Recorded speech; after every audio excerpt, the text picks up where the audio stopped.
everybody!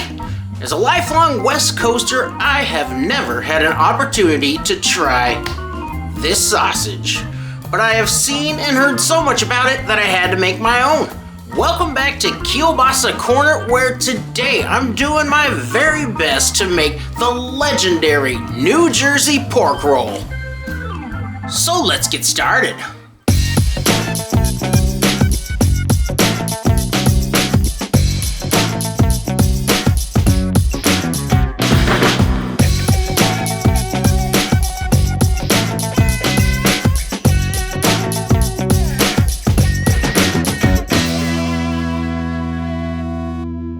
This is another all-pork recipe today, so nice and simple. I've got some pork shoulder here, which usually comes in maybe slightly over 20% fat content, but I was able to discern from the label that this sausage has a 28% fat content, and that is actually a little higher than I like to go, so I'm gonna cheat low a little bit, but I am gonna add in a little bit of this pork fat to bring this up to around 25% fat content.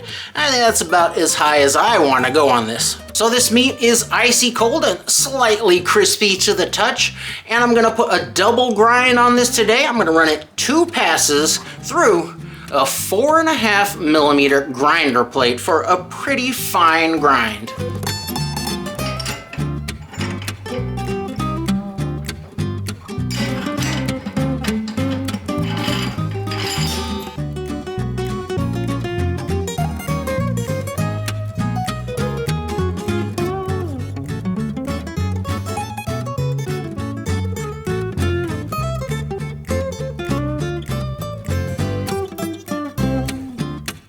A lot of times I'll put the first grind back into the freezer for a little while so it'll set up again before the second grind, but I'm short on time today, so I'm just gonna have to trust that Gnarls can get it done.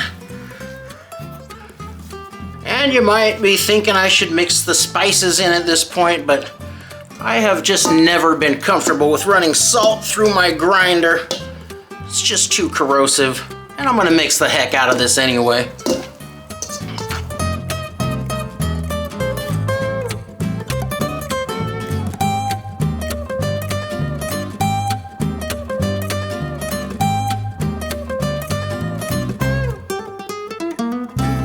It looks like we got a nice fine grind on there. So now I'm gonna pop this into the refrigerator and we'll take a look at the spice bill. Let's take a look at the spice bill today, and aside from salt and sugar, the label only lists spices as an ingredient. I'm sure that is a well-kept secret that they don't want getting out there. So I'm crafting my own spice blend based on what I think might be in there and what I personally like in my sausage. So let's begin with the salt, and I'm gonna be using metric measurements again today, but I will put a standardized recipe down in the comments below so you can use your cups and spoons with this recipe. In my 3 kilogram batch, I'm gonna need 60 grams of some plain non-iodized salt, and any salt will work that doesn't have the iodine. This is some coarse ground sea salt. For my sugar today, I'm using dextrose, and this sugar is gonna serve a dual purpose. It's gonna add some flavor, but it's also gonna feed the starter culture to help this ferment. So if this seems like a lot of sugar, it's not gonna add as much sweetness as you might think, because some of that is gonna be converted to sourness. And I'm using the same amount of sugar as salt, that 2%, so this is 60 grams of dextrose. I've got 15 grams of fresh garlic, and that's 4 cloves in that size. I've got 15 grams of some fairly finely ground black pepper. This is 5 grams of finely ground white pepper. And my third pepper is gonna be 2 grams of cayenne. And finally, I've got 10 grams of some fresh ground mustard powder, because pork and mustard is kind of a no-brainer. This is the cure. This is 7.5 grams of pink cure number 1, also known as Prague powder number 1. And finally, I've got my starter culture. And this is back to firm LHP culture. This is a fast curing culture that has a pretty wide range of temperature where it'll work. I think it's somewhere around 59 degrees Fahrenheit up to around 110 degrees Fahrenheit.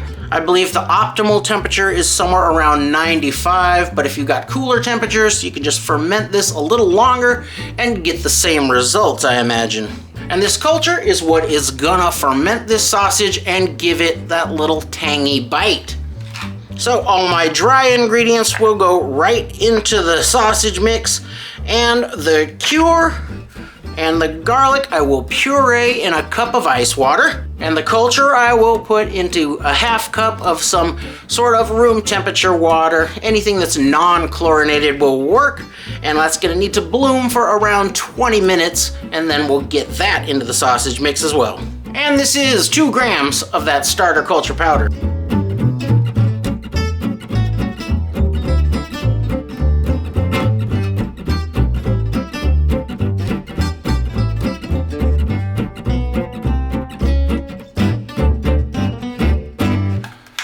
Close to mixing this one up, so I want to bloom my starter culture. So I'm going to get my half cup or so of some non-chlorinated water, because chlorine is of course a sanitizer, and this is going to be alive, and that chlorine could just kill it, and then it's not going to work at all. So get that starter culture down in there.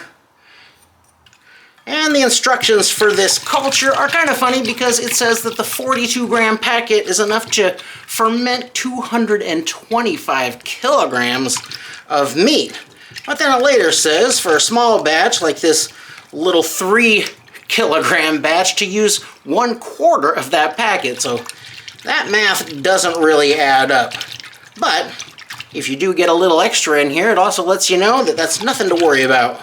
So we're just going to whisk that until it dissolves, and then we're going to let this sit for about 20 minutes. I also am going to get my big fibrous casing hydrated. I need to soak that in some water as well. I'll just top that off, and that'll be good to go. This is a very tightly bound sausage, so I'm breaking out Big Beatrix to mix this today. Basically, the longer you mix your sausage and the stickier it gets, the tighter that bind is gonna be. I want this one to be really solid, and mixing by hand would be quite arduous, although totally possible. I used to do it all the time. So let's get our meat and spices loaded up in here, and then we'll stir this one up.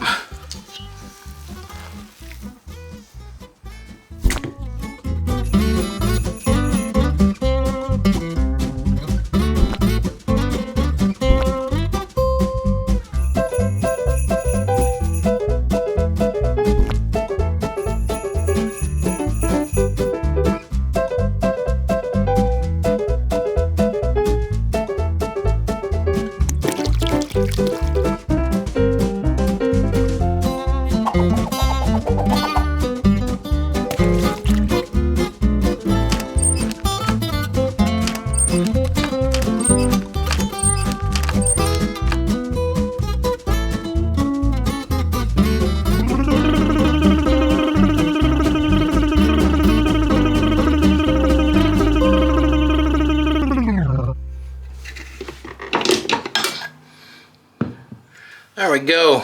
Oh, it's really, really nice and sticky now. So it's looking like we are ready to lock and load and crank out this Tangy tube.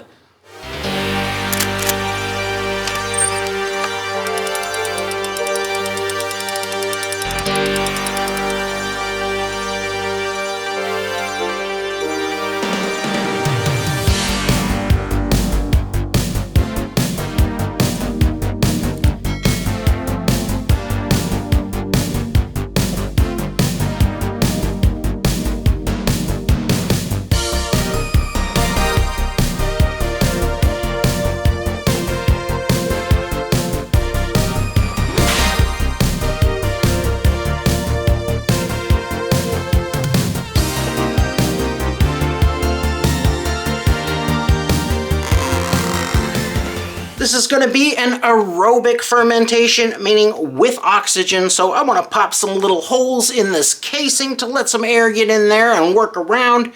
And I know the perfect guy for the job. Corn Pop was a bad dude.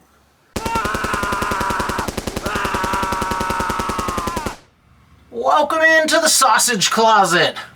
I've got my big pork roll here, as well as this little test chode that I'll use for checking the pH as this goes.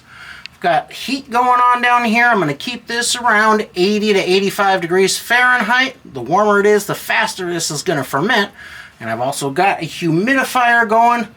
Want to keep this nice and humid, 80 to 90% humidity in here to keep the surface of that from drying out. I've got my heat and humidity controllers out here. Check down in the description for links to those.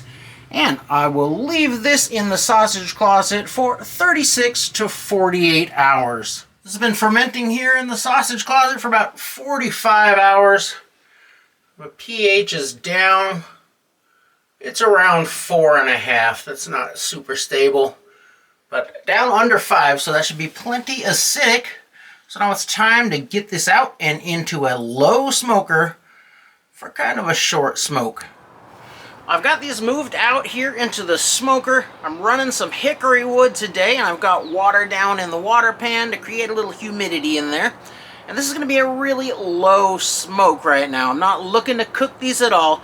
I just want to get some smoke penetration on them. So I'm going to be running between 130 and 140 degrees Fahrenheit, and I'm not going to do that very long. Hickory is a very strong flavored smoke, and I really want these to just be kissed with that smoke flavor. So I think I'll give them about 3 hours at this low temperature, and then we'll finish them off in the water bath. About 3 hours smoke time. It smells pretty good. We'll find out in the end how it came out. So I'm going to get this down into my water bath. Push this down. I can force all the air out of here. There we go. The little guy I can just toss right in there. And I've got my circulator set to 180 degrees Fahrenheit, even though I'm only cooking this to around 160. The reason for that is that when I've cooked these big sausages too long and too low, they tend to lose more moisture than if I cook them a little more quickly. So 180, and I'll leave this in here. It'll probably take about 2.5 hours to get to that 160 degree internal temperature.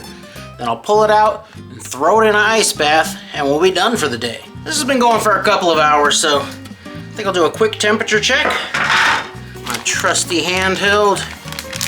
And get right down into the middle of that thing. Yeah, we're looking good. So let me get my ice bath set up, and we'll get this thing out of here. There we go. Get it down into that ice bath to stop any carryover cooking. And this thing is looking really good. You can see there is not a drop of liquid in that bag. So that means that every bit of moisture, every bit of fat is still inside of the sausage, and that is a beautiful thing. This is a really big boy, so I'm gonna leave it in this ice bath for at least 30 minutes, maybe even longer. It doesn't really matter at this point. And then once it's got cooled down to the core, I will take it out of the bag, wipe it all down, and put that in the refrigerator outside of the bag overnight. And then once that casing is nice and dry, I'll bag it up again, and then we will try this guy out tomorrow. This guy is all chilled out, and now let's see how we did.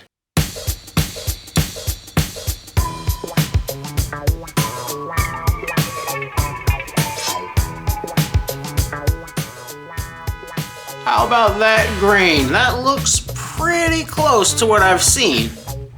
Of course, what really matters is the taste.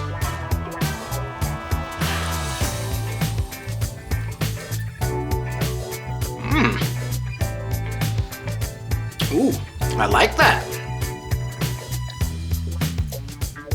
The flavor is very mild. It's not overly seasoned or salty, and I've heard that genuine pork roll is quite salty, So maybe bump the salt up by just a tiny bit if you like that flavor and you want that extra cardiac abuse.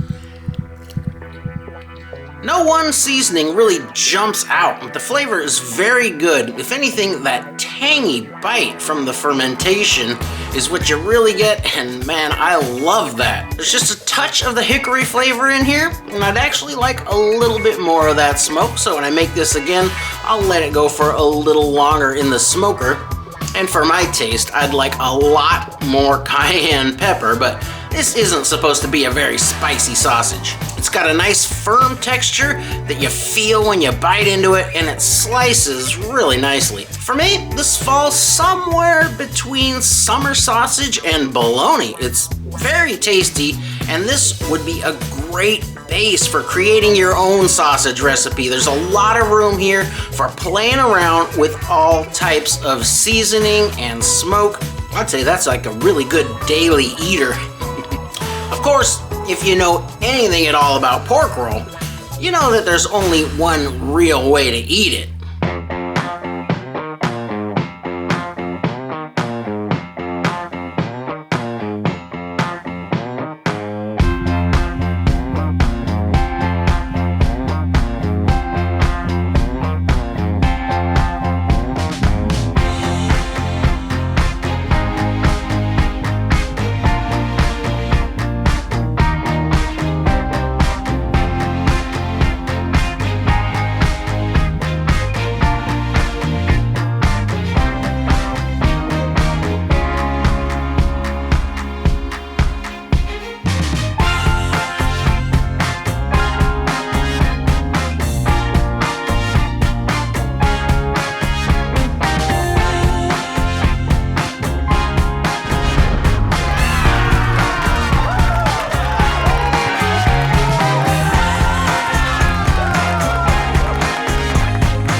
Really see how we did.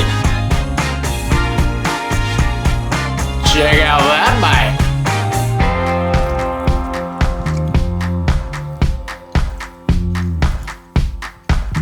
Oh, now that is a sandwich. Woo.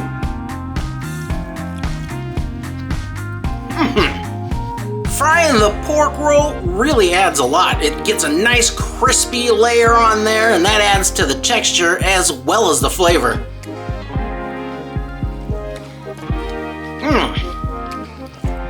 It's positively delicious, and it packs enough calories for you to go out and swing a hammer all day, or just hit up your favorite fishing hole.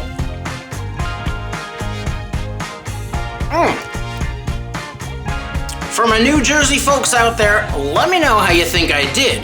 And if you're a former Jerseyite, forlorn and far away, and you're longing for a taste of home, or you're just a curious sausage maker living just about anywhere other than New Jersey, give this one a try, because I know you're gonna love it.